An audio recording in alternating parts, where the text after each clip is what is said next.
నమస్కారం. మాఘపురాణం 8వ రోజు పారాయణలోకి వచ్చాం. మృగశృంగుడనే బ్రాహ్మణ యువకుడు తనకి కాబోయే భార్య అయినటువంటి సుశీలని, ఆమె యొక్క స్నేహితురాళ్ళిద్దరినీ కూడా అపమృత్యువు నుంచి రక్షించాడు. యమధర్మరాజు కోసం భీషణమైన తపస్సు చేసి ముగ్గురు అమ్మాయిల్ని బతికించాడు. పునర్జీవితులైన ఆ ఆడపిల్లలు ముగ్గురు ఏం చెప్పారో చూద్దాం. మృగశృంగుని మంచితనం వల్లను, పట్టుదల వల్లను, యమధర్మరాజు యొక్క కృపాకటాక్షాల వల్లను మరణించిన ఆ ముగ్గురు కన్యలు మరలా పునర్జీవులై నిద్ర నుండి మేల్కొన్నట్టుగా లేచారు. వారు చూసినటువంటి యమలోక విషయాల్ని వారి తల్లిదండ్రులకి, ఈ వింత విడ్డూరము అవి చూడ్డానికి వచ్చినటువంటి అశేష ప్రజానీకానికి ఇలా తెలియజేశారు.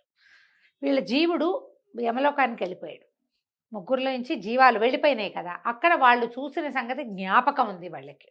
ఏం చూశారో చెప్తున్నారనమాట. యమలోకంలో పాపులు తాము చేసిన పాపములని అనుసరించి శిక్షలు అనుభవిస్తూ ఉంటారు. పాపులు తాము చేసిన పాపకర్మలకు యమలోకంలో కఠిన శిక్షలు అనుభవించవలసి ఉంటుంది. అక్కడ శిక్షలు కఠినాతి కఠినంగా ఉంటాయి. ఎర్రగా కాలుతున్న ఇనప స్తంభానికి పాపులను కౌగలింపజేస్తారు. ఒక ఇనప స్తంభం కాలుతూ ఉంటుందట, దాన్ని కావలించుకోవాలి. ఇనప స్తంభాన్ని కావలించుకుంటే ఏమవుతుందండి? శరీరం కాలుతుంది కదా, కావలింతలు తప్పవట, హగ్ చేసుకోవటమే. తర్వాత తలకిందులుగా వేళ్లాడగట్టి కింద మంటలు పెడతారు.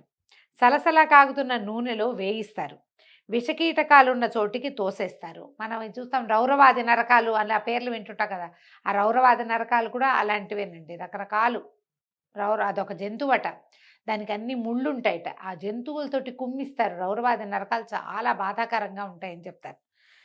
పాపుల శరీరాన్ని పదునైన వాటితోటి, కత్తులతోటి, వాటితో రంపంతోటి గీరుతారట. ఒక దీన్ని కోసినట్టుగా ఘాట్లు పెడతారు. తర్వాత కారాన్ని అద్దుతారు, దాని మీద ఉప్పు అలాంటివి చల్లుతారనమాట. ఎర్రగా మండే బొగ్గుల్ని ఆహారంగా బలవంతంగా తినిపిస్తారు. చెవులలో సలసలా కాగుతున్న సీసాన్ని పోస్తారు. సూదుల్లాంటి ఇనప మేకులున్న చట్రాల మీద నడిపిస్తారు. వాళ్ళు చెప్పినట్లు చేయకపోతే కనుక, చెయ్యనిచో ఆ యమదూతలు శూలములతోనూ ముదరములతోనూ పొడుస్తారు. ముందు ముళ్ళ గదలన్నమాట వాటితోటి. అయితే ఈ శిక్షలన్నీ కూడా పాపులు చేసినటువంటి పాపముల యొక్క తీవ్రతని అనుసరించి ఉంటాయి అని ఈ ముగ్గురు కన్యకలు వాళ్ళు అక్కడ చూసినది వివరించి చెప్పేసరికల్లా తల్లిదండ్రులు, చుట్టుపక్కల ప్రాంతంలో ఇది వింటున్నటువంటి జనమంతా ఉనికిపోయారట. ఏమిటి ఇలాంటి శిక్షల? శరీరం ఉండదు. ఇప్పుడు మనం ఇలాంటివి వినంగానే మనం చచ్చిపోతాము, మరణిస్తాము. మన శరీరాన్ని ఇక్కడ పాతేస్తారు, లేకపోతే కాల్చేస్తారు. మనం అదే కదా తెలుసుకుంటాం. ఖననం చేయబడతాము, లేకపోతే దహనం చేయబడుతుంది దేహం. దేహంలోంచి సూక్ష్మ శరీరమే పైకి ఎక్కడికో వెళ్తుంది. ఏ పక్కకి వెళ్తుందో అది వెళ్ళింది. ఇప్పుడు మనం వైతరణి నది దాటి వెళ్తారని సశరీరంగా కాదు, దేహం ఉండదు. దేహం లేని సూక్ష్మ శరీరాలకే, ఈ సూక్ష్మ శరీరాలకే ఈ బాధలని జీవుడు ఈ నరకాన్ని అనుభవిస్తాడు. మనం చేసినవి ఏవైనా మన లోపల ఉన్నటువంటి జీవాత్మ దీన్ని భరించాల్సి వస్తుందన్నమాట. అయితే జీవాత్మే చేస్తుంది కదా, అంటే జీవాత్మే ఉంటుంది. మనకు ఒక విచక్షణ, బుద్ధి, జ్ఞానము, ప్రవర్తన నియమావళి, క్రమశిక్షణ, ఏదో తపస్సు, పూజ, గీజ ఇవన్నీ చెప్పబడ్డాయి కదా. మనం అవన్నీ చెయ్యము, కొన్నే చేస్తాం. ఏవో చేసిన వాళ్ళు చేస్తారు, చేయని వాళ్ళు ఏమీ చేయరు. నువ్వు ఇది పూజ చేసుకోవాలి నాయన, రోజు పొద్దునే సంధ్యావందనం చేయాలంటే చేయరు ఎవరు. సూర్యుడికి దండం పెట్టుకోవాలి, చేయరు. పెద్దవాళ్ళకి దండం పెట్టాలి, చేయరు. పెద్దవాళ్ళ మాట వినాలి, వినరు. అమ్మని నాన్నని చివరిదాకా చూసుకోవాలి, చూసుకోరు. కుదరదు. ఏమిటో ఉంటాయి ఎవరి కారణాలు వాళ్ళకి. ఏ కారణాలు ఉన్నా మనం ఏ పొరపాట్లు చేసినా, ఏ తప్పులు చేసినా, అకారణంగా ఇతరుల మీద నిందలు వేసిన చిన్న చిన్న పాపాలకి కూడా ఎన్ని రకాలు శిక్షలు ఉంటాయని చెప్తారు. మనం ఈ పురాణాలు ఎందుకు వింటామంటే ఎంతసేపు భక్తి కథే కాదు, దీనివల్ల మనం సరిగ్గా చేయకపోతే మనకి ఏమొస్తుందో కూడా చెప్పబడుతూ ఉంటుంది. ఇలాంటి శిక్షలు ఉంటాయి. ప్రతి తప్పుకి శిక్ష, తప్పు లెవెల్ని బట్టి శిక్ష లెవెల్ ఉంటుందన్నమాట. అది క్లియర్గా చెప్పబడుతోంది. భయపడుతున్న తమ తల్లిదండ్రులను ఆ కన్యలు ముగ్గురు ఓదార్చారు. తల్లిదండ్రులారా, అన్యాయంగా అక్కడ ఎవరిని శిక్షించరు. మనం చేస్తాం అన్యాయాలు. ఈ నరకాల్లోనూ అక్కడ అన్యాయాలు ఏం జరగవు, అంతా న్యాయంగానే జరుగుతుందట. ప్రతి పాపకార్యానికి అనుభవించదగినటువంటి శిక్షాస్మృతి ముందుగానే ఉల్లేఖించబడి ఉంటుంది. పాపుల పట్ల యముడెంత కఠినాత్ముడో, పుణ్యాత్ముల పట్ల యముడంతటి ధర్మరాజు. యముని భయంకర స్వరూపం చూసి పాపులు గోల పెడతారు, కానీ పుణ్యాత్ములకు యముడు శాంత రూపుడై దర్శనమిస్తాడు. ముందు అధ్యాయంలో మనం చూసాం, చాలా పరమశాంత స్వరూపంతో మృగశృంగుడికి కనిపించాడు. శాంతరూపుడే ఆయన. పాపుల పట్ల కఠినంగా ఉంటాడు, కానీ రూపం భయంకరంగా ఉంటుందని ఎక్కడా చెప్పబడలేదు. తర్వాత తల్లిదండ్రులారా భయపడవలసిన పని లేదు. సూక్ష్మంలోనే మోక్షం కలిగే మార్గాన్ని తెలుసుకున్నాం. ఇప్పుడు మనకేం చేయాలి, ఇందులోంచి తప్పించుకోవాలి అంటే ఏం చెప్తున్నారు? మానవులు ఈ నరక బాధల నుంచి విముక్తి కలిగించుకోవటానికి ఒక ప్రత్యేకమైన ఉపాయం ఉంది. ఇహపర సుఖములను పొందిన మానవుడు ముక్తి నొందటానికి మాఘమాస నదీ స్నానం ఒకటే సులభ తరుణోపాయము. మనకి ప్రతిసారి చెప్తారండి, కార్తీక మాసంలో కూడా కార్తీకంలో స్నానం చేయి మోక్షం వస్తుందని చెప్తారు. ఇది కూడా అంతే. అప్పుడు చేయలేదు, అప్పుడు చాలా చలిగా ఉందండి, ఎక్కడ చేస్తామండి, మనకు పనులు ఉన్నాయి, రాత్రంతా పని చేస్తాం, పొద్దున్నే స్నానం ఎక్కడ చేస్తాం, ఇట్లా ఆలోచిస్తాం కదా. ఇప్పుడు చేయొచ్చు మనం. మాఘ స్నానం చాలా సులువండి. పైగా మాఘంలో నదీ స్నానం అత్యద్భుతం అని చెప్పారు, కానీ ఇంటి దగ్గర స్నానం చేస్తే తప్పని చెప్పలా. నది చేయగలిగితే అమోఘం, ఇంట్లో చెయ్యి, అదైనా మంచిదే. ఈ సంవత్సరం కాకపోతే వచ్చే సంవత్సరం చేద్దాం నదీ స్నానం.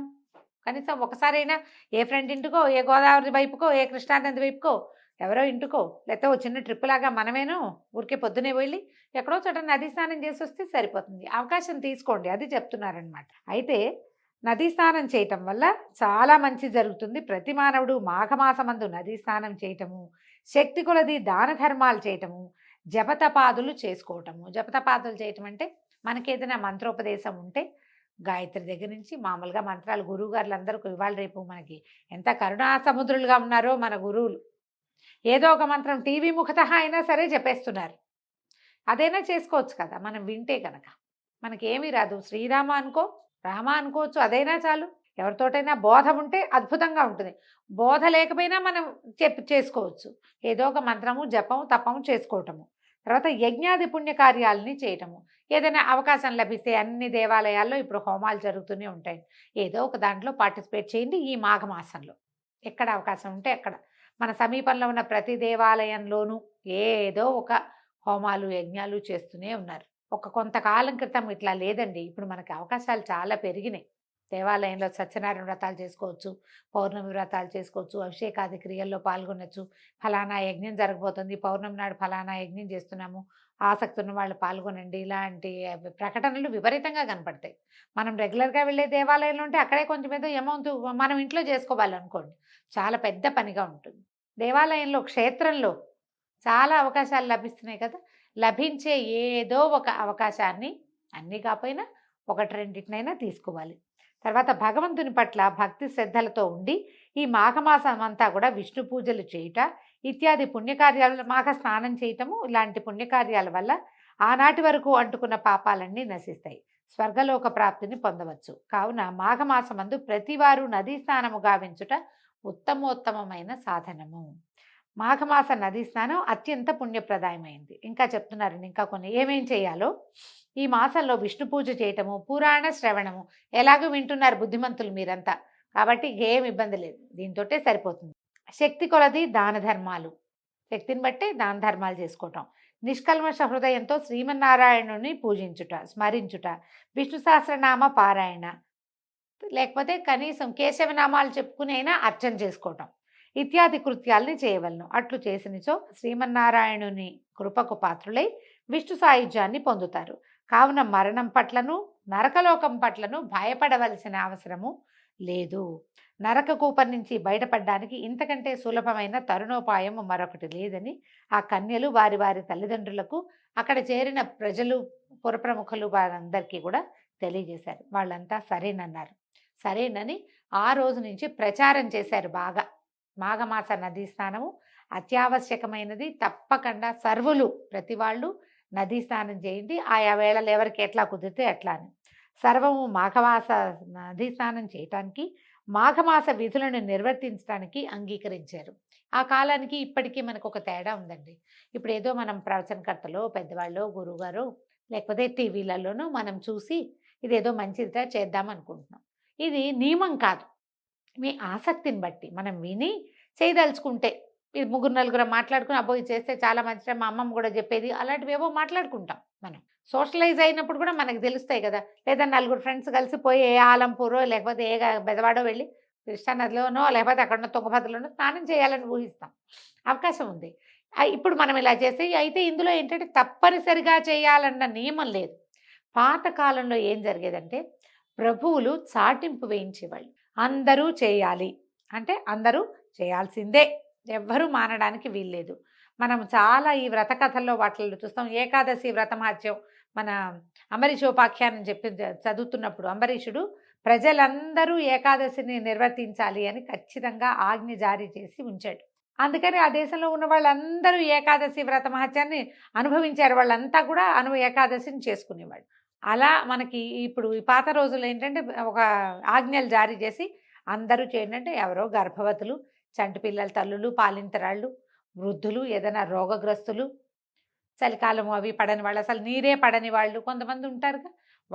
వాళ్ళని వదిలిపెట్టి చేయగలిగే వాళ్ళందరూ కూడా ఆ అవకాశాన్ని వినియోగించుకునేవాళ్ళు. ఇప్పుడు మనం కూడా అలాంటిదే చేసుకుంటే బావుంటుంది. అవకాశం ఉంటే చూడండి మరి.